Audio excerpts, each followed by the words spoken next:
कि देहांत काले तुम सामने हो, बंसी बजाते मन को लुभाते, यही गीत गाते मैं तननाथ त्यागूं, गोविंद दामोदर माधवेति।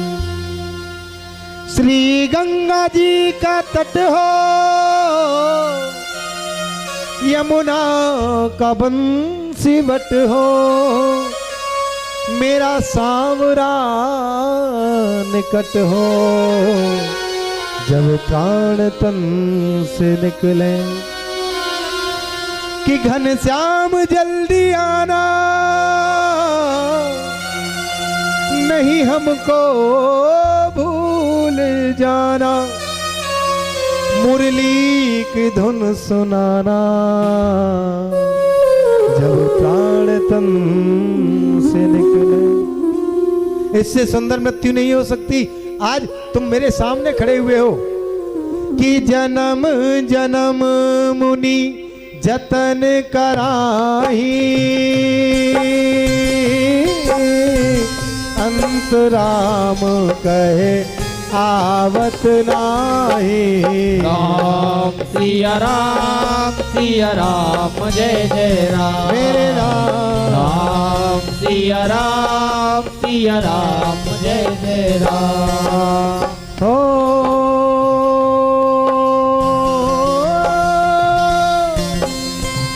जन्म जन्म मुनि जतन कराही, अंत राम कहे आवत नाही। राम सिया राम जय जय राम, मेरे राम। राम सिया राम जय जय राम। जन्म जन्म मुनि जतन कराही, अंत राम कहे आवत नाही। जिस चरणों के लिए बड़े बड़े ऋषि मुनि तरसते हैं, उनके शरीर में दीमक लग जाती है, लेकिन गोविंद का दर्शन उनको नहीं होता। आज अंत समय पर आप मेरे सामने खड़े हुए हो। हे गोविंद, आपके जैसा कृपा का सागर कौन हो सकता है? भीष्म पितामह कह रहे हैं, आपके जैसा कृपा का सागर कोई और नहीं हो सकता। यहां तो बहुत सुंदर माइक लगा हुआ है, आप जैसे श्रोता बैठे हुए हैं, पंखे चल रहे हैं, बहुत अच्छी व्यवस्था है। यहां बैठकर तो कोई भी उपदेश कर सकता है, लेकिन गोविंद मुझे याद है, जहां दोनों ओर से सेना खड़ी हुई है और बीच में गोविंद खड़े हुए हैं।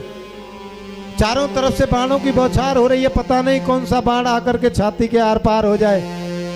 ऐसे समय पर गीता जैसे ग्रंथ का उपदेश करना है गोविंद, आपके सिवा कोई दूसरा नहीं कर सकता।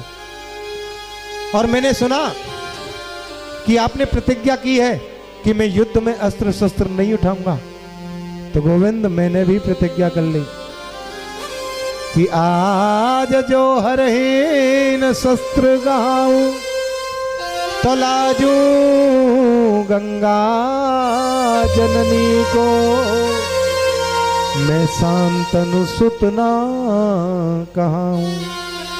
मैंने भी प्रतिज्ञा कर ली। आपने जब प्रतिज्ञा की कि मैं युद्ध में अस्त्र शस्त्र नहीं उठाऊंगा, तो मैंने भी प्रतिज्ञा कर ली कि अगर मैंने आपको अस्त्र शस्त्र नहीं उठाया तो मैं शांतनु पुत्र नहीं, मैं गंगा पुत्र नहीं। और आज रथ में अर्जुन खड़े हुए हैं, मेरे गोविंद सारथी बन करके बैठे हुए हैं, और भीष्म पितामह ने बाणों की बौछार लगा दी। अर्जुन के हाथ से धनुष कहीं छूट करके गिर गया, बाजूबंद कहीं टूट गए, और भीष्म पितामह की ओर देखकर अर्जुन कहने लगा, गोविंद मुझे बचाओ, ये बूढ़ा बाबा तो कमाल कर रहा है, मुझे मार ही डालेगा। बोले भीष्म पितामह नाम है इनका, कोई साधारण योद्धा नहीं है, भीष्म पितामह नाम है इनका। और जब गोविंद ने देखा कि ये तो अर्जुन को मार डालेंगे, तो तुरंत रथ से नीचे कूद पड़े और देखा रथ का टूटा हुआ पहिया पड़ा है, और उस पहिए को उठा करके भीष्म पितामह की ओर मारने के लिए दौड़े। और जैसे ही दौड़े तो लिखा है चलत गुहू, पृथ्वी हिलने लगी, कांपने लगी। क्योंकि परमात्मा जब अपनी प्रतिज्ञा को तोड़ देते हैं तो पृथ्वी प्रलयंकारी समुद्र में डूब जाती है। पृथ्वी कांपने लगी तो कन्हैया का पीत वस्त्र जमीन पर गिरा और पृथ्वी देवी को सांत्वना दी कि देवी तुम्हें प्रलय में जाने की जरूरत नहीं है। ये तो एक भक्त की प्रतिज्ञा को रखने के लिए गोविंद ने अपनी प्रतिज्ञा को तोड़ दिया है। भीष्म पितामह तुरंत गोविंद के चरणों में लेट गए, बोले उस झांकी को मैं नहीं भूल सकता, आप जैसा कृपालु कोई और हो नहीं सकता। गोविंद, अपने भक्त की प्रतिज्ञा रखने के लिए आपने अपनी प्रतिज्ञा को तोड़ दिया, आप जैसा कृपालु कौन हो सकता है। आज भीष्म पितामह बाणों के सैया पर लेते हुए हैं। गोविंद कहते हैं मांग लो। बोले अब कुछ नहीं मांगना, अंत समय में आप मेरे सामने हो, इससे ज्यादा कुछ चाहिए नहीं है। और भीष्म पितामह ने अपने नेत्रों को बंद किया, उनके शरीर से एक छोटी सी ज्योति निकली और जाकर के गोविंद के शरीर में वो ज्योति समा गई।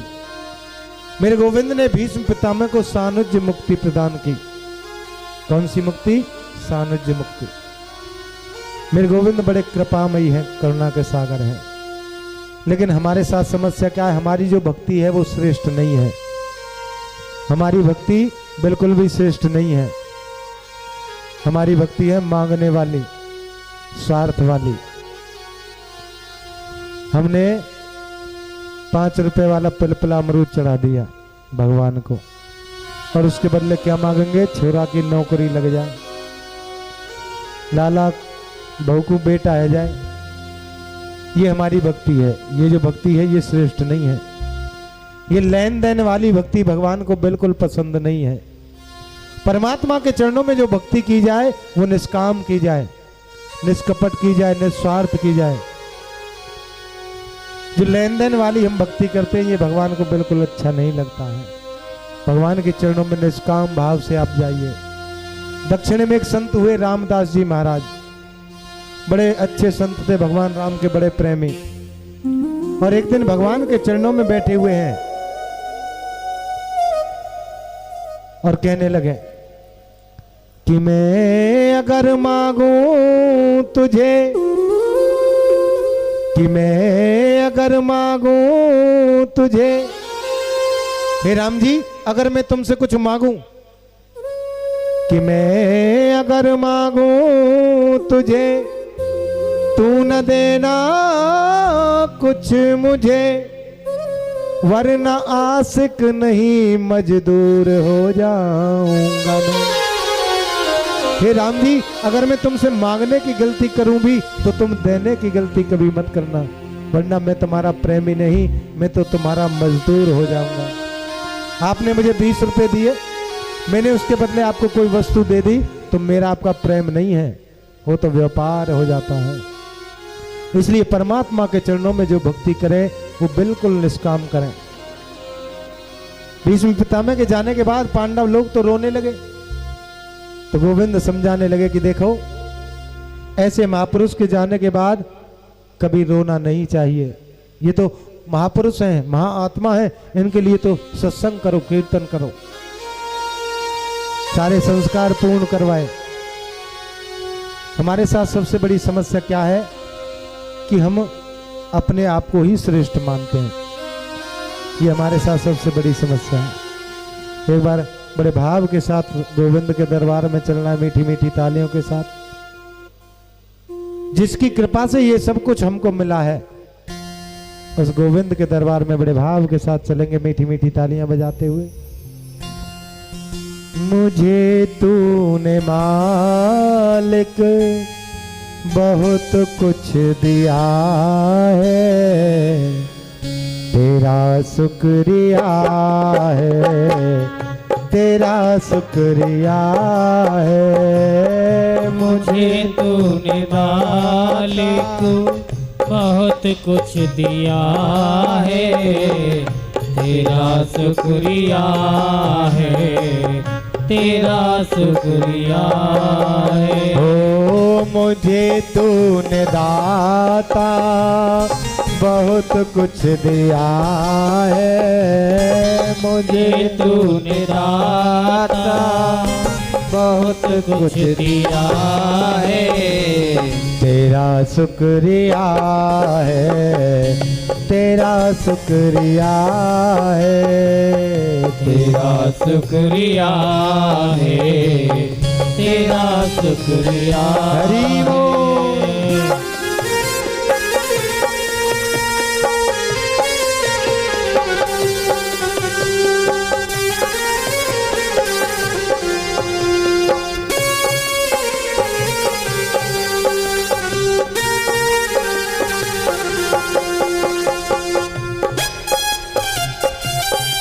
बांके बिहारी लाल की जय हो।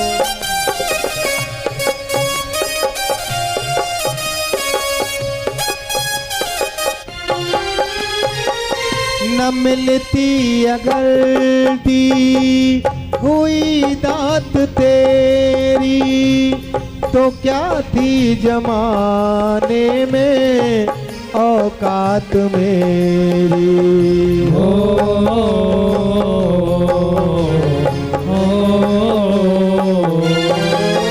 हाँ, न मिलती अगर दी हुई दात तेरी, तो क्या थी जमाने में औकात मेरी। ये बंदा तो तेरे भगवन सहारे जिया है, तेरा शुक्रिया है, तेरा शुक्रिया है। मुझे तूने दाता बहुत कुछ दिया है, तेरा शुक्रिया है, तेरा शुक्रिया हरि है। बोल।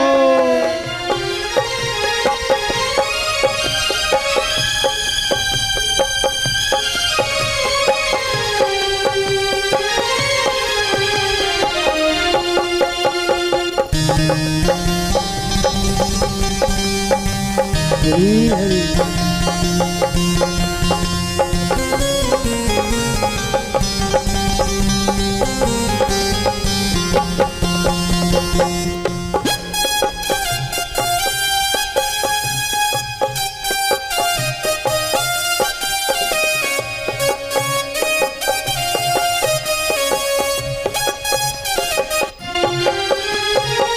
ये जायदाद दी है, ये औलाद दी है, मुसीबत में हर दम ही इमदाद की है। हो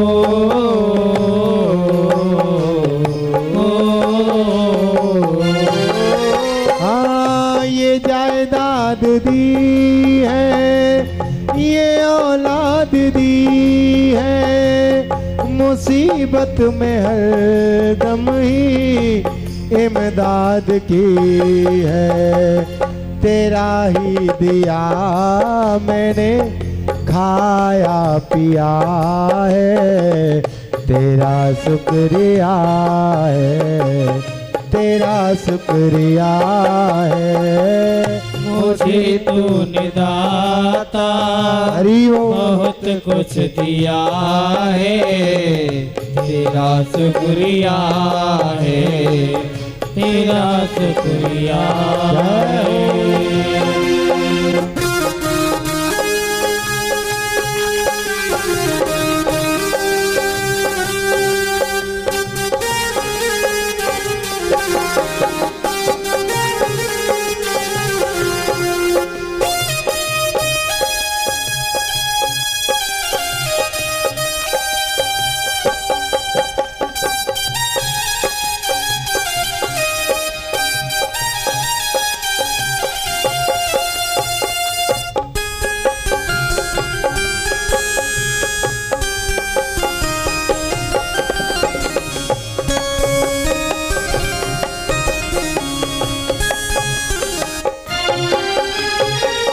तेरी बंदगी से मैं बंदा हूँ मालिक, तेरे ही दम से मैं जिंदा हूँ मालिक।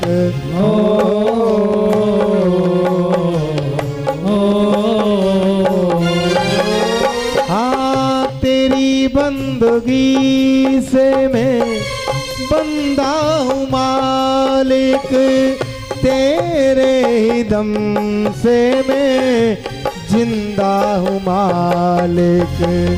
तेरी इस मोहब्बत ने पागल किया है, तेरा शुक्रिया है, तेरा शुक्रिया है।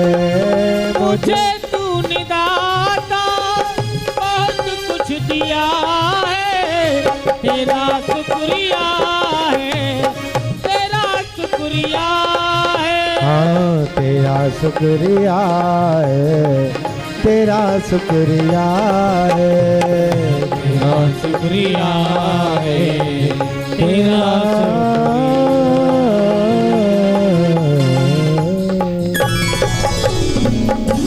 पूरी वृंदावन बिहारी लाल की जय। जय जय श्री राधे। द्वारिकाधीश की जय। आज गोविंद कहने लगे देखो अब तो आप लोग राजा बन गए, अब मैं द्वारका जाना चाहता हूं। युधिष्ठिर बोले अब और थोड़े समय आप नहीं रुक सकते? बोले अब तो आप लोग राजा बन गए, सब कुछ पूर्ण काम हो गया, अब तो मैं जाना चाहता हूं। तो आज जब मेरे गोविंद जाने लगे तो युधिष्ठिर ने अर्जुन को साथ में भेजा। बहुत ध्यान से सुनना, क्योंकि अर्जुन तुम जाओ साथ में, क्योंकि मार्ग में कौल भीलों की नगरी पड़ती है और कृष्ण ने कितने महंगे महंगे सोने चांदी के आभूषण पहने हुए हैं, किसी ने लूट लिया तो क्यों? कन्हैया को सखा मानते हैं, लाला मानते हैं युधिष्ठिर, इसलिए अर्जुन को साथ में भेजा। अर्जुन कृष्ण के साथ गए द्वारका और जाकर के मेरे गोविंद ने अपने माता पिता के चरणों में प्रणाम किया।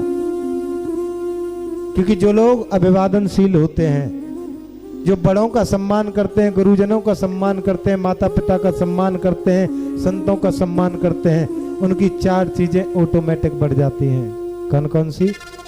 आयु, विद्या, यश और बल। इसलिए अपने से बड़ों का सम्मान करो, गुरुजनों का सम्मान करो, माता पिता का सम्मान करो, बुजुर्गों का सम्मान करो। और इधर जिस बच्चे की गर्भ में जाकर के कृष्ण ने रक्षा की थी कल, उस बच्चे ने हस्तिनापुर में जन्म ले लिया। लेकिन बड़ा विचित्र बालक है, जन्म लेते ही आलती पालती मार करके बैठ गया और चारों ओर देखता है और केवल रोता ही रोता है। लाखों नर नारी उस बच्चे को देखने के लिए आए हैं, क्योंकि केवल एकलौता बालक बचा है इस पूरे कुल में। आदरणीय व्यास जी वहां पर आए और उस बच्चे का नाम रख दिया परीक्षित। लेकिन युधिष्ठिर ने पूछा कि ये चारों ओर देखता है और केवल रोता ही रोता है, क्या बात है? ये रोता है, क्यों रोता है, क्या बात है? कि चारों ओर क्या देख रहा है? व्यास जी के नेत्रों से भी आंसुओं की धारा बहने लगी और कहने लगे देखो ये चारों ओर देखता है तो क्या देख रहा है पता है? ये देख रहा है कि जिसने गर्भ में जाकर के मेरी रक्षा की वो अब मुझे क्यों नहीं दिखाई दे रहा है। ये चारों ओर देखता है और रोता ही रोता है। और मेरे गोविंद को पता चला कि मेरी बहन सुभद्रा के यहाँ पौत्र हुआ है, तो गोविंद भी आशीर्वाद देने के लिए आए। और जैसे ही गोविंद को देखा परीक्षित ने, वो तो खिलखिलाकर हंसने लगा, बोले यही तो है जिसने गर्भ में जाकर के मेरी प्राण रक्षा की, यही तो है। और आज लौट करके अर्जुन के साथ चले गए। लेकिन अर्जुन के साथ गए, वहां यदुवंशियों को श्राप लगा। बहुत ध्यान से सुनना। और यदुवंशियों को जब श्राप लग गया, मेरे गोविंद अपनी लीलाओं को संपन्न करके चले गए और अर्जुन रोते हुए रह गए। लौट करके अर्जुन आए तो युधिष्ठिर ने कहा आओ अर्जुन, तुम तो द्वारका जाकर के सब कुछ भूल जाते हो, तुमको नहीं याद रखा, देखो तुम्हारा पौत्र परीक्षित बड़ा हो रहा है? तुम तो द्वारका जाते हो तो सब भूल जाते हो, तुमको कुछ याद नहीं रहता है। लेकिन अर्जुन बोलता नहीं है कुछ। युधिष्ठिर ने देखा अर्जुन तुम्हारे चेहरे का तेज नष्ट हो गया है, क्या बात है? तुम्हारे चेहरे का तेज नष्ट हो गया चेहरे से, क्या बात है? अर्जुन देखो, 3 परिस्थितियों में व्यक्ति के चेहरे का तेज नष्ट होता है। बहुत ध्यान से सुनना। व्यक्ति के चेहरे का तेज नष्ट होने के 3 कारण हैं। पहला, अगर अगम्या स्त्री के साथ समागम व्यक्ति करता है तो व्यक्ति के चेहरे का तेज नष्ट हो जाता है। दूसरा, अगर गाय का वध गलती से भी हो जाए तो व्यक्ति के चेहरे का तेज नष्ट हो जाता है।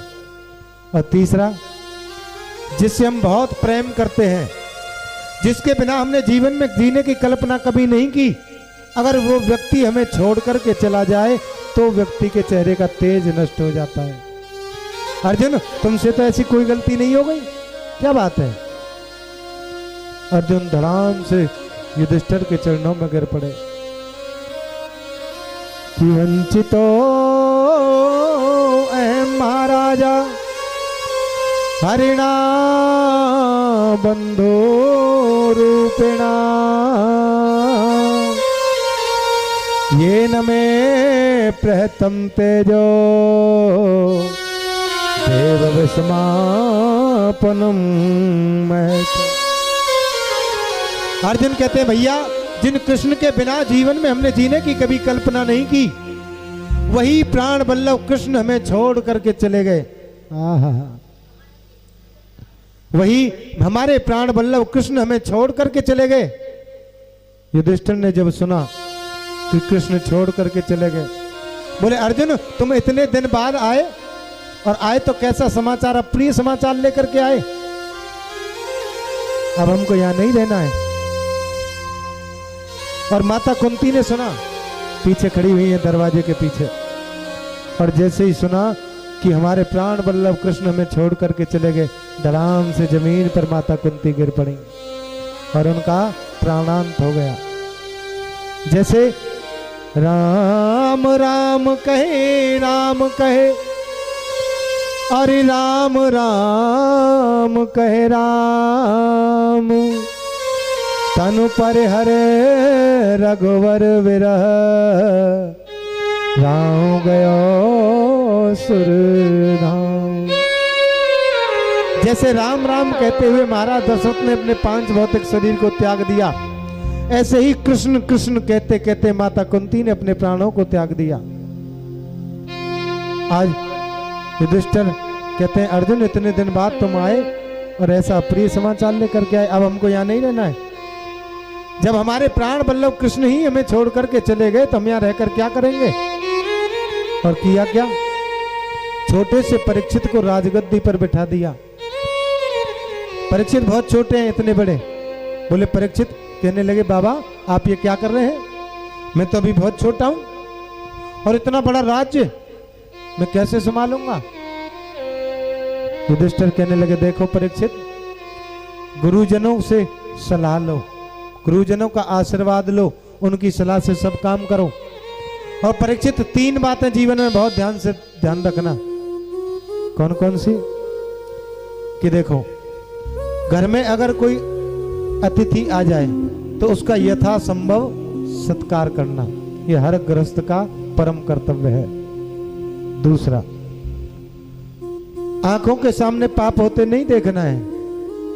तीसरा, कि शत्रु भी एक बार के लिए शरण में आ जाए तो उसे एक बार क्षमा अवश्य कर देना। ये 3 बातें तुमको जीवन में बहुत ध्यान रखनी है। और पांडव लोग स्वर्गारोहण के लिए चले गए। अब परीक्षित धीरे धीरे बड़े हो रहे हैं, धीरे धीरे परीक्षित बड़े हो रहे हैं। तो परीक्षित ने देखा कि मेरा प्रशासन तो बड़ा सुंदर है। परीक्षित का जो प्रशासन है उसमें चोर डाकू नहीं होते थे। परीक्षित के शासन में अपने घरों में कोई ताला नहीं लगाता था। परीक्षित के शासन में गाय के स्तनों से दूध स्वयं निकलता था। देखा, ये तो बहुत सुंदर प्रशासन है। कभी कभी भेष बदलकर परीक्षित चले जाते देखने के लिए कि मेरे राज्य में कोई परेशानी तो नहीं है। और आज परीक्षित ने क्या किया? अपने खजाने में प्रवेश किया और वहां एक सुंदर मुकुट को रखा हुआ देखा और उस मुकुट को धारण करके सुदूर जंगल में चले गए। परीक्षित चलते जा रहे हैं, चलते जा रहे हैं, और बहुत दूर जब निकल गए तो उन्होंने बड़ा एक विचित्र दृश्य देखा। बड़ा विचित्र दृश्य। एक पैर से बैल खड़ा हुआ है और एक गाय वहां खड़ी है बैल के पास, वो रो रही है, रुदन कर रही है। मैं आपको स्पष्ट करके बताऊं, ये बैल कोई और नहीं, साक्षात धर्म है। और ये जो गाय है ये साक्षात पृथ्वी देवी है। गाय रूपी पृथ्वी देवी बार बार रो रही है। तो धर्म रूपी बैल कहता, देवी आप क्यों रोती हो, क्या बात है? क्या आपका कोई प्रेमी तुम्हें छोड़ करके चला गया? सतयुग में धर्म के 4 पैर थे, सत्य, दान, दया और पवित्रता। सतयुग के बाद जब त्रेता आया तो 3 पैर रह गए। त्रेता के बाद जब द्वापर आया तो 2 पैर रह गए, और द्वापर के बाद अब कलयुग आने वाला है तो केवल 1 पैर बचा है। धर्म रूपी बैल समझाने लगा, देवी आप क्यों रोती हो? क्या आपका कोई प्रिय बंधु तुम्हें छोड़ करके चला गया जिसकी याद में तुम रोती हो? अरे तुम तो साक्षात पृथ्वी देवी हो, और तुम्हारे ऊपर तो कृष्ण ने बड़ी सुंदर लीला की, इसलिए वो तुम्हें छोड़ करके चले गए, इसलिए तुम रोती हो? या मेरे इन कटे हुए पैरों को देख करके तुम रोती हो? बताओ। देखो देवी, ये जो धर्म है ये पाप में कलयुग की दृष्टि का शिकार हो गया है। अब इन दोनों की बातों को राजा परीक्षित सुन रहे हैं पीछे खड़े होकर। तुरंत सामने आए, बोले मुझे बताओ ये तुम्हारे 3 पैर किसने काटे? मैं राजा परीक्षित, इस पूरी पृथ्वी पर मेरा राज्य है और मेरे राज्य में ये धृष्टता करने का अधिकार किसने दिया? मुझे बताओ। धर्म रूपी बैल कहने लगा कि हम किसका नाम लें? किसका नाम लें? अगर कर्म कांडियों की बात हम माने तो कर्म कांडी क्या कहते हैं कि कर्म प्रधान विश्व रच राखा, जो जस करहि सो तस फल चाखा। सिया राम जय जय राम, मेरे राम। सिया राम जय जय राम। ओ कौन काहू सुख दुख कर दाता, निज कृत करम भोग सब भ्राता। सिया राम जय जय राम, मेरे राम। सिया राम जय जय राम। कौन काहू सुख दुख कर दाता, निज कृत कर्म भोग सब भ्राता। कोई किसी को सुख दुख नहीं देता, जीव जो भी भोगता है अपने कर्मों का प्रारब्ध भोगता है। लेकिन अगर हम मीमांसा शास्त्रों के जानकारों के अनुसार माने, बहुत ध्यान से समझना, तो सुख दुख क्या है? सुख दुख केवल मन की कल्पना है। मन ने जिसे बहुत जल्दी मान लिया उसे हम दुख कहते हैं, और मन जिसे बहुत जल्दी नहीं मानता उसे हम सुख कहते हैं। आपके घर में किसी चीज की कोई कमी नहीं है, सब प्रकार की सुविधाएं हैं, सब चीज की पूर्ण भंडार है, लेकिन आपसे कोई पूछेगा तो क्या कहेंगे? भैया कैसे हो? तो क्या कहते हैं? हाँ ठीक है, पूरा टाइम पास। मन जिसे बहुत जल्दी नहीं मानता है उसे हम सुख कहते हैं, और मन जिसे तुरंत मान ले, थोड़ा सा कष्ट हो जाए, पूछ ले क्या हुआ भैया, बोले मत पूछो मर गए हम तो, बच रहे, बचने का कोई हिसाब नहीं है। मन जिसे बहुत जल्दी मान ले उसे हम दुख कहते हैं। एक व्यक्ति 23वीं मंजिल ऊपर फ्लैट में सोता है। किसी ने पूछ लिया भैया नींद नहीं आ रही? बोले नींद कैसे आ जाए, मच्छर काट रहे हैं। 23वीं मंजिल पर फ्लैट में ऊपर उसको मच्छर काटते हैं। एक व्यक्ति सड़क के किनारे जहां मच्छरों का झुंड है पूरी रात आराम से सो जाता है। तो बताइए क्या है सुख और क्या है दुख? एक व्यक्ति को 23वीं मंजिल पर नींद नहीं आती है, एसी लगा हुआ है, बेड बिछे हुए हैं, गद्दे लगे हुए हैं, और एक व्यक्ति पूरे दिन खेत में हल चलाता है और एक पेड़ के नीचे मिट्टी का तकिया लगा करके सो जाता है। तो बताइए क्या है सुख और क्या है दुख? मन जिसे बहुत जल्दी मान लेता है उसे हम दुख कहते हैं, और मन जिसे नहीं मानता उसे हम सुख कहते हैं। आज राजा परीक्षित से बातें हो रही हैं। इतनी देर में एक काला लंबा तगड़ा पुरुष लंबी हाथ में नंगी तलवार लेकर के वहां आ गया और उस बैल के एक पैर को भी काटने के लिए जब चला तो राजा परीक्षित सामने आ गए। बोले कौन हो, कौन हो और मेरे राज्य में ये धृष्टता करने का अधिकार तुम्हें किसने दिया? बोले मेरा नाम है कलयुग। बोले तुम मेरे राज्य में नहीं रह सकते, निकल जाओ यहां से। बोले महाराज कहाँ जाऊं? इस पूरी धरती पर, इस पूरे संसार में तो आपका ही राज्य है, मैं जाऊं कहाँ? आप ही कोई जगह बता दीजिए मैं कहाँ जाऊं। तो 4 जगह दे दी। कौन सी?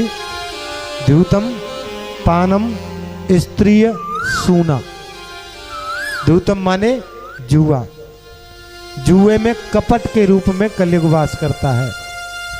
दूसरा पानम, मदरा पान जो लोग शराब पीते हैं उसमें मद के रूप में कलयुग वास करता है। तीसरा स्त्रीय, जो लोग वैश्यावृत्ति करते हैं पर स्त्री गमन करते हैं उसमें काम के रूप में कलयुग वास करता है। और चौथा सूना, सूना माने हिंसा, जो लोग जीवों को मार मार करके खा जाते हैं उसमें क्रोध के रूप में कलयुग वास करता है। और राजा परीक्षित के अंदर तो एक भी दुर्गुण नहीं है।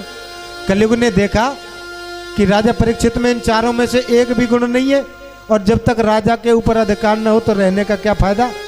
सो हाथ जोड़ कर कहने लगा कोई एक जगह और दे दीजिए ना साहब। तो राजा परीक्षित के मुख से निकल गया कि जाओ, स्वर्ण में भी तुम्हारा वास होगा, सोने में भी तुम्हारा वास होगा। और तुरंत सूक्ष्म रूप से कलयुग जो मुकुट पहना है सोने का उसके द्वारा परीक्षित की बुद्धि में प्रवेश कर गया, तुरंत बुद्धि में प्रवेश कर गया। लेकिन यहाँ शौनकादिक ऋषियों ने सूत जी से प्रश्न कर दिया कि महाराज ये बात तो हमारी समझ में नहीं आई। बोले क्यों? आपने सोने में कलयुग को भेज दिया और भगवान जब अपनी विभूति बताते हैं तो क्या कहते हैं? धातु नाम अस्मि कांचनम, माने धातुओं में सोना मैं हूं, धातुओं में सोना मैं हूं। और आपने यह कलयुग को भेज दिया सोने में, ये बात तो समझ में नहीं आई। तो देखो परीक्षित, जो ईमानदारी से कमाया गया सोना है ना उसमें भगवान वास करते हैं और बेईमानी से कमाया गया जो सोना है उसमें कलयुग वास करता है। तो शौनकादिक ऋषियों ने फिर प्रश्न कर दिया। बोले इसका मतलब तो ये हुआ कि जो परीक्षित ने मुकुट पहना ये बेईमानी का है? बोले है ही, ये मुकुट राजा परीक्षित का है ही नहीं, ये मुकुट है मगध के सम्राट जरासंध का। क्योंकि पहले जमाने में नियम था, जब राजा महाराजा लोग युद्ध करते थे तो कोई राजा हार जाता था तो उसके मुकुट को बंदी बनाकर रख लेते थे और राजा परीक्षित ने उस मुकुट को धारण कर लिया। और आज राजा परीक्षित जब लौट करके आने लगे तो भूख लगी है, प्यास लगी है। सामने देखा समीक ऋषि का आश्रम है। समीक ऋषि आंखें बंद करके ध्यान में बैठे हुए हैं। उनके जो मन की वृत्तियां हैं वो अंतर्मुखी हो चुकी हैं, उन्हें बाहर का भान नहीं है कि क्या हो रहा है। राजा परीक्षित ने आकर के प्रणाम किया। बोले ऋषिवर आपके चरणों में प्रणाम करता हूं, मैं राजा परीक्षित, मुझे भूख लगी है, मुझे प्यास लगी है, आपके पास कुछ भोजन की व्यवस्था हो तो मुझे मेरी व्यवस्था करें। लेकिन उस ऋषि की मन की जो वृत्तियां हैं वो तो अंतर्मुखी हो गई हैं, उन्हें नहीं पता है कि बाहर क्या हो रहा है। राजा परीक्षित ने जब याचना की कोई जवाब नहीं मिला तो राजा परीक्षित को क्रोध आ गया। क्यों? क्योंकि कलयुग बुद्धि में प्रवेश कर गया है। क्या किया? देखा एक मरा हुआ सांप पड़ा था, अपने बाण से उस सांप को उठाया और राजा परीक्षित ने समीक ऋषि के गले में वो सांप डाल दिया और चले गए। थोड़ी देर बाद समीक ऋषि का एक परम तेजस्वी पितृ जिसका नाम है श्रृंगी ऋषि वो आया। उसने देखा कि मेरे पिताश्री के गले में मरा हुआ सर्प डाल दिया। ओहो, आंखें बंद करके देखा राजा परीक्षित आए थे। बड़ा अभिमान है राजा होने का है, मेरे निर्दोष पिता के गले में मरा हुआ सर्प डाल दिया, हाथ में जल ले लिया, श्राप दे दिया। मैं श्राप देता हूं आज से ठीक 7वें दिन तक्षक नाग के डसने से राजा परीक्षित की मृत्यु हो जाएगी। मानो बाघ रूपी बाण चला दिया क्या। और इधर राजा परीक्षित जब पहुंचे और जैसे ही मुकुट को उतार करके रखा तो मन में बड़ी गिलानी हुई कि ये मैंने क्या किया। एक निर्दोष संत के गले में मरा हुआ सर्प मैंने डाल दिया, ये मैंने बिल्कुल अच्छा नहीं किया। और कुछ समय बाद जब समीक ऋषि की समाधि खुली और उन्होंने देखा श्रृंगी ऋषि क्रोध में बैठा है, बोले मेरे क्रोधी पुत्र बड़े क्रोध में बैठे हो, क्या बात है। बोले राजा परीक्षित आए थे। बोले राजा परीक्षित आए थे। बोले हाँ, आपके गले में मरा हुआ सर्प डाल दिया और मैंने राजा परीक्षित को श्राप ऐसा दिया कि दोबारा कभी ऐसा करेंगे नहीं। बोले क्या किया तुमने। बोले मैंने परीक्षित को 7 दिन में तक्षक नाग के डसने से मरने का श्राप दे दिया है। बोले हे कि मेरे क्रोधी पुत्र ये तुमने क्या किया। जिस राजा की वजह से इन्हें जंगलों में हम निर्भीक विचरण करते हैं उसे तुमने मरने का श्राप देकर बिल्कुल ठीक नहीं किया। लेकिन अब कुछ नहीं हो सकता है। अपने गुरुमुख नामक शिष्य को बुलाया और कहा कि जाओ राजा परीक्षित से कहो कि उन्हें 7 दिन में सर्प दंश से मृत्यु का श्राप लगा है और राजा परीक्षित चाहे तो अपनी मृत्यु का उपाय कर सकते हैं। राजा परीक्षित के पास वो गुरुमुख नामक शिष्य पहुंचा। बोले प्रणाम करता हूं। बोले कहो। देखो आपको श्रृंगी ऋषि ने 7 दिन में मरने का श्राप दे दिया है और आप चाहें तो अपनी मृत्यु का उपाय कर सकते हैं। तो राजा परीक्षित क्या कहते हैं पता है। राजा परीक्षित कहते हैं कि मेरे जिस शरीर ने इतने बड़े संत का अपराध किया वो शरीर 7 दिन तो क्या 7 घंटे तो क्या 7 मिनट तो क्या 7 क्षण भी सुरक्षित रहे ऐसा मैं नहीं चाहता। बिजली गिर जाए मेरे ऊपर, प्राणांत हो जाए मेरा, मैं जीवित नहीं रहना चाहता। लेकिन अब कुछ हो नहीं सकता। अपनी पत्नी को बुलाया और कहने लगे देखो देवी आज बहुत सत्य बात मैं तुम्हें बताने के लिए जा रहा हूं। बोले क्या कि अब मैं 7 दिन तक मर नहीं सकता। इस पूरे संसार में एक व्यक्ति आप ढूंढ कर ऐसा नहीं ला सकते जो ये गारंटी से कह दे कि मैं 7 दिन तक जीवित रहूंगा। लेकिन राजा परीक्षित कहते हैं कि देवी अब ये बात तो बिल्कुल कन्फर्म है कि अब मैं 7 दिन तो मरूंगा ही नहीं। अपने पुत्र को राजगद्दी पर बैठा दिया और राजा परीक्षित ने क्या किया, झीनी सी धोती पहन करके इतना सर्वस्व त्याग करके सीधे गंगा किनारे चले गए सज्जनों। लेकिन जब बड़े बड़े संतों को पता चला कि राजा परीक्षित को श्राप लगा है, एक बात आपसे कहें, अगर किसी निर्दोष व्यक्ति को समाज के द्वारा दंडित किया जाए तो पूरे समाज को कष्ट होता है।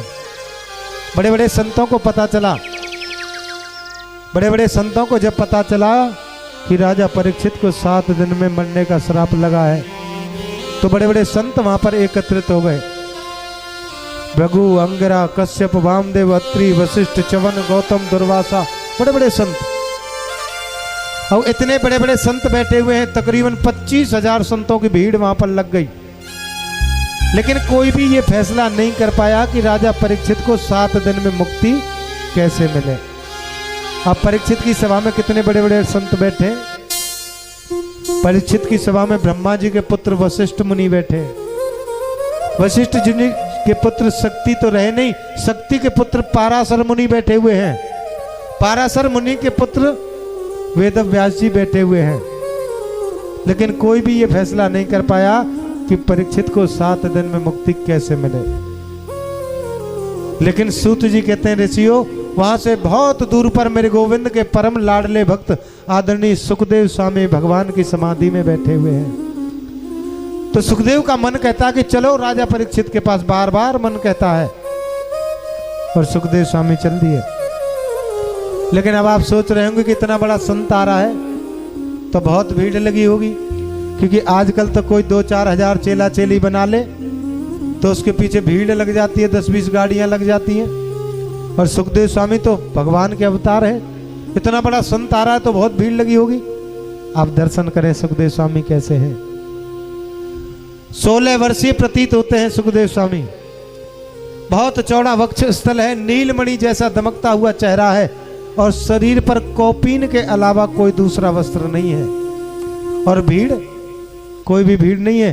किसी गांव से जब निकलते तो बच्चे जरूर पीछे लग जाते कि नंगा बाबा आएगो, नंगा बाबा आएगो। कोई भीड़ नहीं है। और जैसे ही सुखदेव स्वामी ने परीक्षित की सभा में प्रवेश किया, जितने भी संत बैठे थे सभी अपने अपने स्थान से खड़े हो गए। बोलिए सुखदेव भगवान की जय हो। आज राजा परीक्षित की ओर उन संतों ने देखा, बोले अब परीक्षित तुमको चिंता करने की जरूरत नहीं है, स्वयं सुखदेव भगवान आ गए हैं, मानो तुम्हें मुक्ति मिल गई। राजा परीक्षित ने बहुत सुंदर सुखदेव जी का पूजन किया। राजा परीक्षित कहते हैं आप आए तो आपके आगमन से मुझे परम आनंद की अनुभूति हुई। संतों ने इशारा किया कि ज्यादा बड़ाई मत करो, सुखदेव स्वामी को ज्यादा बड़ाई पसंद नहीं है, उठ करके चले जाएंगे, जल्दी से अपनी बात कह दो। तो राजा परीक्षित कहते हैं मैं केवल एक छोटा सा प्रश्न आपसे करना चाहता हूं। बोले क्या?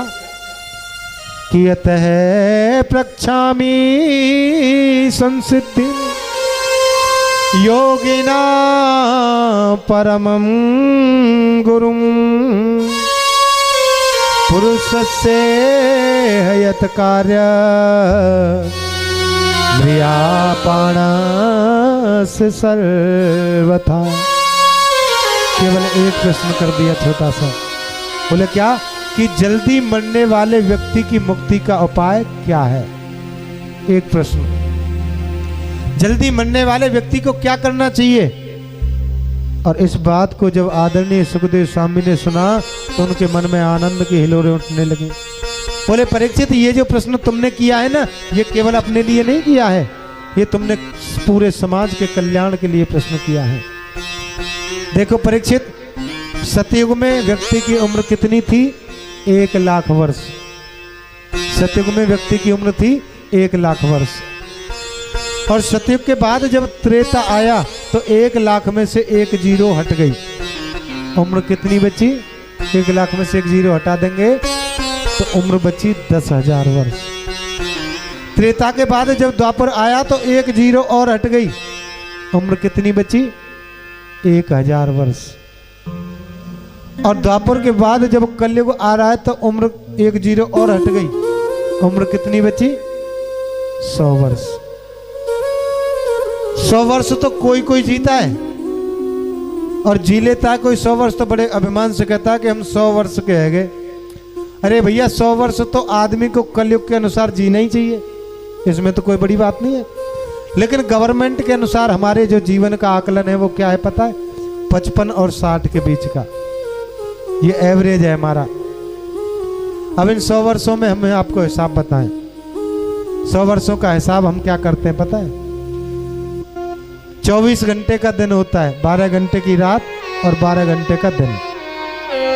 तो 12 घंटे की जो रात है वो तो हमारी सोने में जाती है, तो 50 साल हमारे सोने में चले गए। उम्र कितनी बची? 50 वर्ष। उन 50 वर्षों में 25 वर्ष खेलने में, कूदने में, पढ़ने में, लिखने में आदि कार्यों में चले जाते हैं। उम्र कितनी बची? 25 वर्ष। उन 25 वर्षों में शादी करना, मकान बनाना, नौकरी लगाना, बच्चों का पालन पोषण करना आदि कार्यों में वो 25 वर्ष निकल जाते हैं। उम्र कितनी बची? जीरो, कुछ भी तो नहीं बचा। हमारा जो जीवन है वो ऐसे ही निकल जाता है, कुछ भी शेष नहीं बचता है। और एक और काम करते हैं कलयुग में, ससुराल जाने का काम करते हैं। ससुराल प्यार भई जब थे। एक बार कलयुग में व्यक्ति ससुराल चला जाता है तो मान लो 4 धाम की यात्रा का फल उसको मिल जाता है, इसलिए ससुराल बहुत जाते हैं लोग बाग। सुखदेव स्वामी कहते हैं परीक्षित, जल्दी मरने वाले व्यक्ति को केवल एक ही काम करना है। बोले क्या? कि श्वास श्वास पर कृष्ण भज, कि श्वास श्वास पर कृष्ण भज, और वृथा श्वास जन खोए, ना जाने या श्वास को फिर आवन हो न हो, कि ना जाने या श्वास को फिर आवन हो न हो। सांस सांस पर कृष्ण भज, हर सांस पर भगवान का नाम गाइए, क्योंकि जो सांस चला गया वो लौट कर नहीं आ सकता।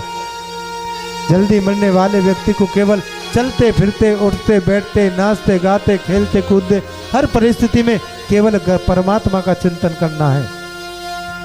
कि कर से कर्म करहूं विधि नाना, मन राखहूं जहाँ कृपा निधाना। सिया राम जय जय राम, मेरे राम सिया राम जय जय राम। ओ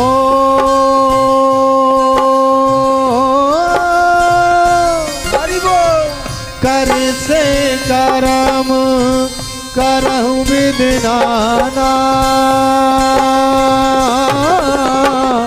मन राखहूं जहाँ कृपा निधाना। सिया राम जय जय राम, राम सिया राम जय जय राम। कर से कर्म करहूं विधि नाना, मन राखूं जहाँ कृपा निधाना। कर माने हाथ, इन हाथों से अन्य प्रकार के कर्म हमको करने, क्योंकि हमने संसार में जन्म लिया है। इस संसार में रहना है तो सुंदर मकान बनाना ये भी धर्म है, सुंदर वस्त्र पहनना ये भी धर्म है, अच्छा भोजन करना ये भी धर्म है। लेकिन मन राखूं जहाँ कृपा निधाना, मन की डोर गोविंद के चरणों में लगा करके रखिए। लेकिन अब मन को वश में कैसे करें, यही तो समस्या है। आपने कहा कि भगवान को फूल चढ़ाओ, मेरे पास थे मैंने चढ़ा दिए। आपने कहा भगवान को मिष्ठान चढ़ाओ, मेरे पास थे मैंने चढ़ा दिए। आपने कहा कि भगवान को मन चढ़ाओ, अब मन तो मेरे पास है ही नहीं, तो मन कैसे चढ़ाएं। और यही बात गीता में कहते हैं अर्जुन, यही बात कहते हैं कृष्ण से कि इस मन को वश में कैसे करूं। यही तो सब समस्याओं का जड़ है। इस मन को वश में मैं कैसे करूं। आप यहाँ कथा में बैठे, अगर आपको बंबई जाना है तो 2 घंटे आपको एरोप्लेन से जहाज से भी लगेंगे, लेकिन मन को बंबई पहुंचने में 1 सेकंड का समय नहीं लगता है। इस मन की गति तो बड़ी विचित्र है। इस मन को बस में कैसे करूं, यही मेरा प्रश्न है। मेरा पहला प्रश्न है कि मैं मन को वश में कैसे करूं। आदरणीय सुखदेव स्वामी से प्रश्न कर दिया राजा परीक्षित ने। तो सुखदेव स्वामी कहते हैं देखो राजन, अगर मन को वश में करना है तो 4 बातों का ध्यान रखना पड़ेगा। कौन कौन सी? जितासनो जित श्वासो जित संगो जितेन्द्रिया, स्थूले भगवतो रूपे मने संधारये दिया। मन को जीतना है तो क्या करना है? जित आसनो, सबसे पहले आसन को जीतिए। एक आसन पर बैठने की आदत हमको डालनी चाहिए, क्योंकि जब तक आसन को नहीं जीतेंगे मन हमारे बस में नहीं हो सकता। उसके बाद जित श्वासो, यम के द्वारा, प्राणायाम के द्वारा, नियम के द्वारा अपनी श्वास पर विजय प्राप्त करिए। तीसरा जित संगो, संग को जीतिए, अच्छे लोगों की संगत करिए। और चौथा जितेंद्रिय, इंद्रियों पर विजय प्राप्त करिए, अपनी इंद्रियों को वश में कीजिए। व्यक्ति को सुबह जल्दी जगना चाहिए और जगते ही सबसे पहले क्या करना चाहिए? अपने हाथों को ऐसे देखना चाहिए। क्यों? कराग्रे वसते लक्ष्मी, कर मध्य सरस्वती, कर मूले स्थितो ब्रह्म प्रभाते कर दर्शनम। कर माने हाथ, हाथ के आगे के भाग में लक्ष्मी जी का वास होता है, मध्य में सरस्वती का वास होता है और मूल में परमात्मा का वास होता है। इसलिए सबसे पहले जगते ही अपने हाथों को ऐसे देखें। लेकिन आजकल क्या करते हैं? 9 बज रहे हैं, अभी जगह नहीं है श्रीमान जी, चुनरिया में से मुंह नहीं निकाला 9 बजे, आवाज लगा दी चाय बन गई क्या, और श्रीमती जी चाय की कप प्लेट लेकर सामने खड़ी हो जाती है। कर दर्शन की जगह कप दर्शन हम लोग करते हैं। कर दर्शन नहीं करते हैं, क्या करते हैं? कप दर्शन। मन को वश में करना है तो सबसे पहले आसन को जीतिए, उसके बाद सांस पर विजय प्राप्त करिए, और सबसे बड़ी बात संग को जीतिए, अच्छे लोगों की संगत करिए, क्योंकि जैसे लोगों के साथ हम रहते हैं वैसे ही हमारे विचार हो जाते हैं, हमारे विचार दूषित हो जाते हैं। सुखदेव स्वामी से राजा परीक्षित कहते हैं कि मुझे एक बात बताइए, ये पूरी सृष्टि को भगवान ने क्यों बनाया है? भगवान को ऐसी कौन सी जरूरत आन पड़ी जो ये सृष्टि बनानी पड़ी? और आप जो उपदेश मुझे सुना रहे हैं, जिसे आपने भागवत धर्म कहा है, ये सबसे पहले किसने किसको सुनाया, मुझे बताइए। तो सुखदेव स्वामी कहते हैं, परीक्षित, इस पूरे संसार में पहले कहीं भी कुछ नहीं था। स्थावर, अंडज, उद्भिज, जरायुज, श्वेतायुज, कहीं भी कुछ नहीं था, केवल परम ब्रह्म था। और एक बार परम ब्रह्म के मन में विचार आया कि मैं एक से अनेक हो जाऊं, तो परमात्मा ने सबसे पहले क्या किया? जल का निर्माण किया। और जल को संस्कृत में क्या कहते हैं? नार। बहुत ध्यान से समझना, संस्कृत में जल को कहते हैं नार। और उस जल के अंदर अपने रहने के लिए मकान बनाया। तो मकान को संस्कृत में क्या कहते हैं? अयन। और नार और अयन को हम जोड़ दें तो क्या बनेगा? नारायण। नारायण की उत्पत्ति हो गई। और नारायण की नाभि से सुंदर कमल की उत्पत्ति हुई, और उस पर 4 मुख वाले ब्रह्मा जी का प्राकट्य हो गया। चारों दिशाओं में एक साथ देख सकते हैं ब्रह्मा जी, लेकिन ये पता नहीं चला कि मैं कहां से आया। तो सीधे उस कमल लाल की तंतु में प्रवेश कर गए, कमल की जो डंडी होती है उसमें प्रवेश कर गए। नीचे जाते हैं, कभी ऊपर आते हैं, कभी फिर नीचे जाते हैं, लेकिन ये पता नहीं चल पाया कि मैं आया कहां से। तो 2 वर्ण सुनाई दिए, कौन कौन से? ता और पा। दोनों को जोड़ेंगे तो क्या बनेगा? तप, माने तपस्या करो। ब्रह्मा जी ने बहुत समय तक तपस्या की, और चतुर्भुज रूप से नारायण भगवान का दर्शन उनको हुआ। और नारायण भगवान ने ब्रह्मा जी का हाथ पकड़ लिया, नाम रख दिया वेधाता। जाओ इस पूरी सृष्टि का सृजन करो। ब्रह्मा जी बोले, आपने तो मुझे पूरी सृष्टि का मालिक बना दिया। अरे आजकल लोगों के पास 10-20 करोड़ रुपए हो जाए, 2-4 गाड़ियां हो जाएं, 2-4 बंगले बन जाएं, तो उनके मन में अभिमान आ जाता है। और आपने तो मुझे पूरी सृष्टि का मालिक बना दिया, मेरे मन में अभिमान आ गया। तो भगवान कहने लगे, देखो विधाता, ऊंट जब तक पहाड़ के नीचे नहीं आता है ना, तब तक उसे किसी दूसरे की ऊंचाई का पता नहीं चलता है। लेकिन जब वो पहाड़ के नीचे आ जाता है ना, तो उसे पता चल जाता है कि मुझसे भी ऊंचा कोई है। तो 4 श्लोकों की, जिसे हम चतुर्थ श्लोक की भागवत कहते हैं, वो ब्रह्मा जी को मेरे गोविंद ने सुनाई। परमात्मा नारायण कहते हैं ब्रह्मा से कि सारी सृष्टि में केवल मैं था। इस सृष्टि के बनने के बाद जो है वो भी केवल मैं हूं, और सृष्टि के बिगड़ने के बाद जो कुछ भी बचेगा वो भी केवल मैं ही हूं। जैसे आपने मुझे 1 किलो सोने की ईंट दे दी, मैंने उसको तोड़ करके छोटे छोटे टुकड़े करवा करके उसमें से अलग अलग आभूषण बनवा लिए, हार बनवा लिया, चूड़ी बनवा ली, बाजूबंद बनवा लिया, अलग अलग आभूषण बनवा लिए। एक दिन क्या हुआ, मेरा दिमाग खराब हुआ, मैंने सब आभूषणों को लिया, ओखली में रख करके कूट दिया। तो आभूषण बनने से पहले वो क्या था? केवल सोना। नाम उसके बाद में पड़े जब अलग अलग हो गया, और बिगड़ने के बाद क्या बचा? केवल सोना। ऐसे ही सारी सृष्टि में केवल मैं हूं। सृष्टि बनने से पहले भी मैं हूं, सृष्टि बनने के बाद भी मैं हूं, और सृष्टि बिगड़ने के बाद जो कुछ भी बचता है वो भी केवल मैं ही हूं। अहम सर्वेषु भूतेषु, मैं ही सब जगह व्याप्त हूं। आज परमात्मा कहते हैं कि यथा महांत भूतानि भूतेषु वाचेष्वनः प्रविष्टान्यं प्रविष्टानि तथा ते सुनते स्वयं।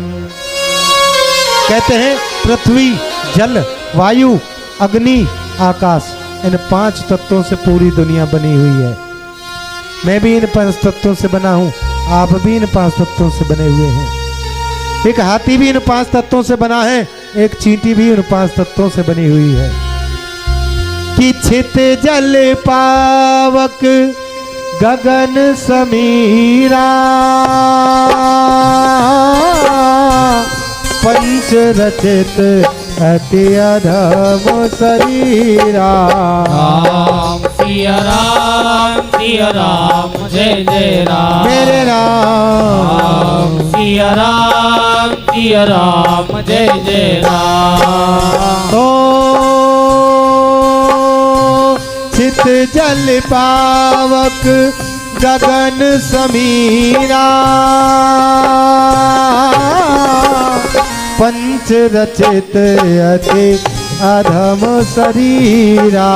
राम सिया राम जय जय राम। मेरे राम सिया राम जय जय राम।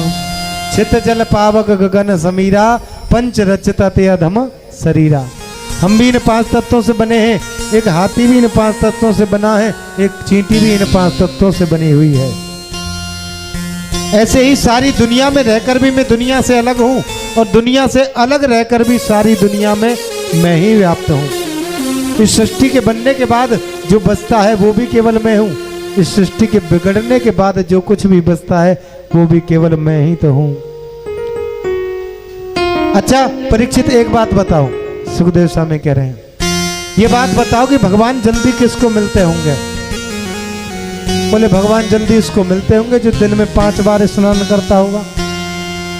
जो दिन में 5 बार स्नान करता होगा उससे जल्दी मिलते होंगे भगवान। बोले परीक्षित, ऐसा होता तो बताओ, मछली तो जन्म ही जल में लेती है। और जिन कौल भीलों को भगवान अपने गले से लगाते हैं, वो कौल भील तो जाड़े के 4-5 महीने नहाते ही नहीं थे। भगवान राम जब वन के लिए जाने लगे तो कौल भीलों की नगरी में जब पहुंचे तो लोगों ने कहा, देखो तुम्हारे घर स्वयं परमात्मा है, जाकर के इनकी सेवा करो। तो उन कौल भीलों ने क्या कहा पता है? कि अस हमारे प्रभु बड़ शिवकाई, लेहु न बासन बसन चुराई। सिया राम जय जय राम।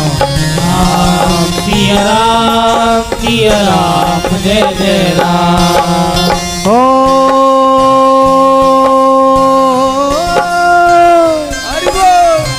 अस हमारे प्रभु बड़े शिवकाई, लेहु न बासन बसन चुराई।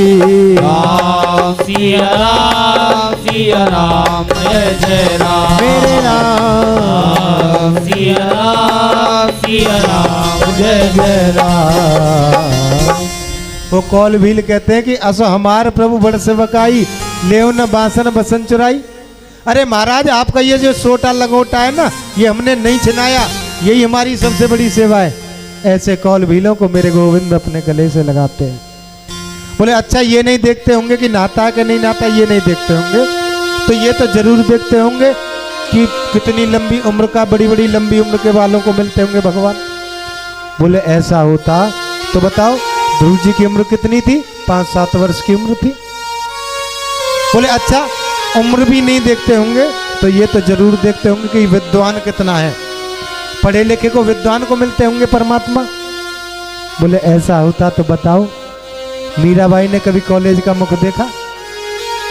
मीराबाई कभी स्कूल गई? कभी नहीं गई। कबीरदास जी कभी स्कूल नहीं गए, संत रैदास जी कभी स्कूल नहीं गए, लेकिन परमात्मा उन्हें मिलते हैं। बोले अच्छा, और कुछ नहीं देखते होंगे तो ये तो देखते होंगे कि कौन सी जाति का है, ऊंची जाति का है कि नीची जाति का है, जाति तो देखते ही होंगे। सुखदेव स्वामी कहते हैं, परीक्षित, अगर परमात्मा जाति देखते तो बताओ का जाति विदुरस्य यादव पते। विदुर जी की क्या जाति थी? एक दासी के पुत्र थे, और एक दासी के पुत्र के यहाँ जाकर मेरे गोविंद ने केले के छिलके खाए। आप विचार करें, अगर भगवान जाति देखते तो विदुर जी के यहाँ नहीं जाते थे। एक दासी के पुत्र के यहाँ जाकर भगवान ने केले के छिलके खा लिए। और लागी लगन मत तोड़ना, लागी लगन मत तोड़ना, हरि जी मोरी लागी लगन मत तोड़ना। हरि जी मोरी लागी लगन मत तोड़ना। ओ लागी लगन मत तोड़ना, लागी लगन मत तोड़ना। देखिए एक बात आपसे कहें, जो गोविंद के दरबार में तालियां बजाते हैं ना, उनके भाग्य की रेखाएं बदल जाती हैं, और जो छोटे मोटे कष्ट होते हैं वो उठ करके चले जाते हैं। कहाँ चले जाते हैं? बोले जो लोग ताली नहीं बजाते उनके ऊपर जा करके बैठ जाते हैं। इसलिए जिनको अपने कष्ट दूर करने वो लोग ताली बजाएंगे, और जिनको अपने ऊपर बैठाने कष्ट वो बिल्कुल नहीं बजाएंगे। एक और बात, तालियां बजाने से एक और फायदा होता है। कौन सा? जो बीपी की प्रॉब्लम होती है ना, वो भी कंट्रोल में आ जाती है। ओ लागी लगन मत तोड़ना, लागी लगन मत तोड़ना। हरि जी मोरी चाहम मोरी लागी लगन मत तोड़ना। हरि जी मोरी लागी लगन मत तोड़ना। राम मोरी लागी लगन मत तोड़ना। हरि जी मोरी लागी लगन मत तोड़ना। हरि बोल।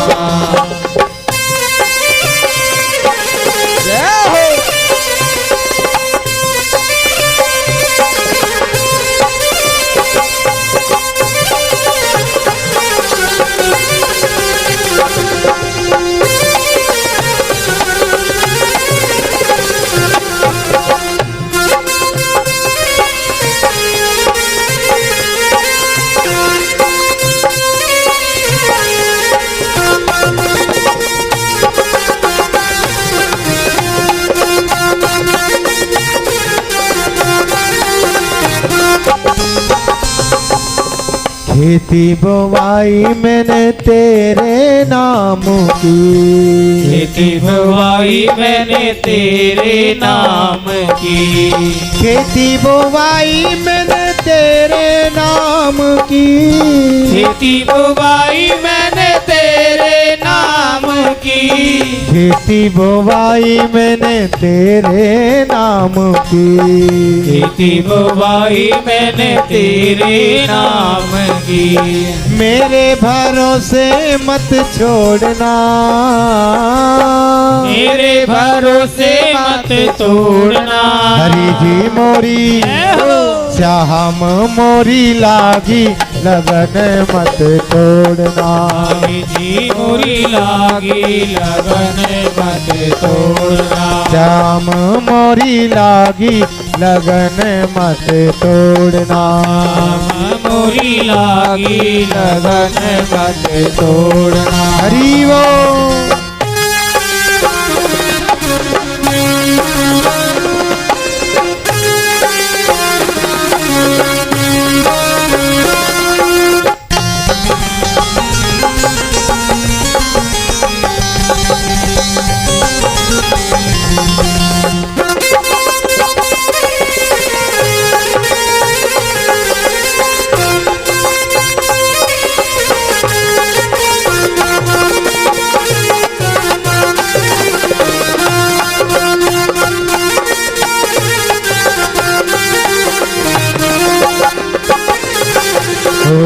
जल है गहरा नाव पुरानी, जल है गहरा नाव पुरानी।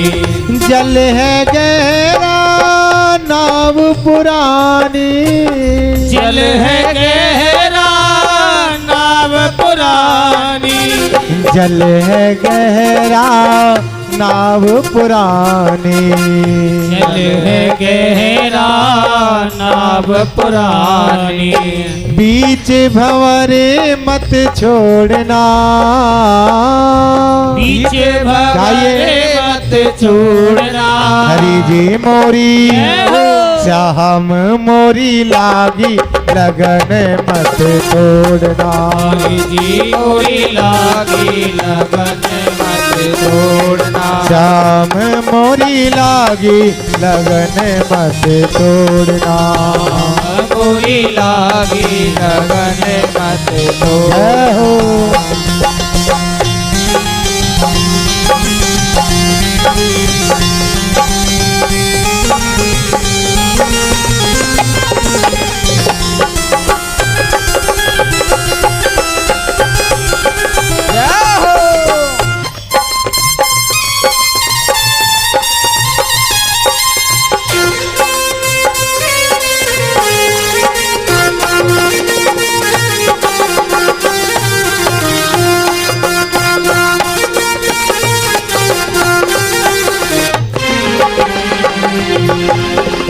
जल है गहरा नाव पुरानी। जल है गहरा नाव पुरानी। जल है गहरा नाव पुरानी। जल है गहरा नाव पुरानी। जल है गहरा नाव पुरानी। जल है गहरा नाव पुरानी। बीच भंवरे मत छोड़ना।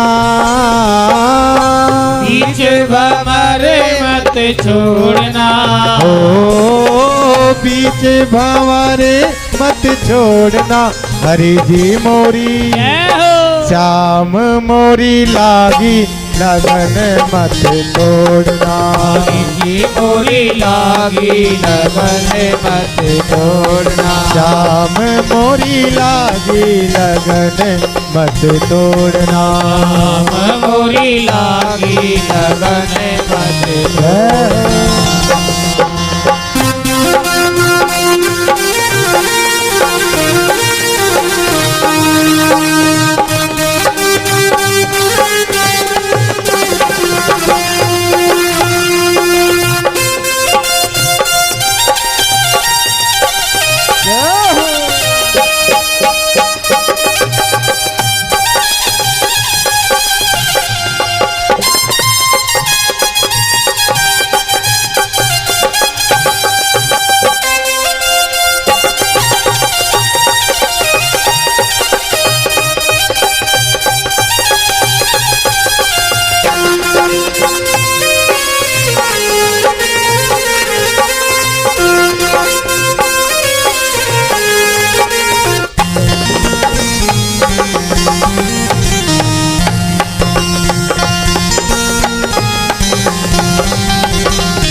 तू ही मेरा सेठ है तो तू ही साहूकार है। तू ही मेरा सेठ है तो तू ही साहूकार है। तू ही मेरा सेठ है तो तू ही साहूकार है। तू ही मेरा सेठ है तो तू ही साहूकार है। तू ही मेरा सेठ है और तू ही साहूकार है। तू ही मेरा सेठ है तू ही साहूकार है। तू ही मेरा सेठ लाला तू ही साहूकार है। तू ही मेरा सेठ काना तू ही साहूकार है। ओ ब्याज पे ब्याज मत जोड़ना। ओ ब्याज पे पे ब्याज मत जोड़ना। हरि जी मोरी जय हो। श्याम मोरी लागी लगन मत तोड़ना। हरि जी मोरी लागी लगन मत छोड़ना। हरि जी मोरी लागी लगन मत तोड़ना। हरि जी मोरी लागी लगन मत जय छोड़ना। हो।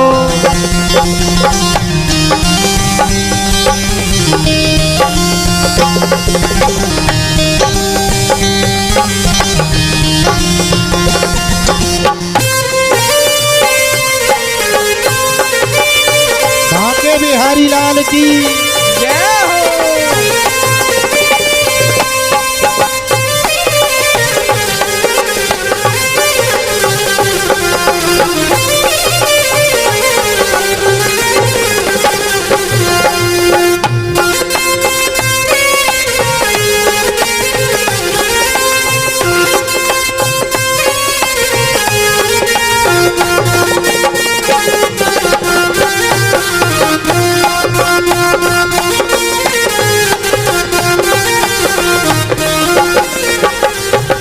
हाँ भक्तों की विनती सुन लीजिए, भक्तों की विनती सुन लीजिए, भक्तों की विनती सुन लीजिए, भक्तों की विनती सुन लीजिए, भक्तों की विनती सुन लीजिए, भक्तों की विनती सुन लीजिए, हाथ पकड़े मत छोड़ना,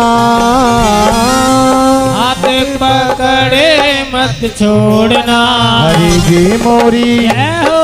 श्याम मोरी लागी लगन मत तोड़ना, हरि जी मोरी लागी लगन मत तोड़ना, श्याम मोरी लागी लगन मत तोड़ना, मोरी लागी लगन मत तोड़ना, हरि जी मोरी लागी लगन मत तोड़ना, हरि मोरी लागी लगन मत तोड़ना, श्याम मोरी लागी लगन मत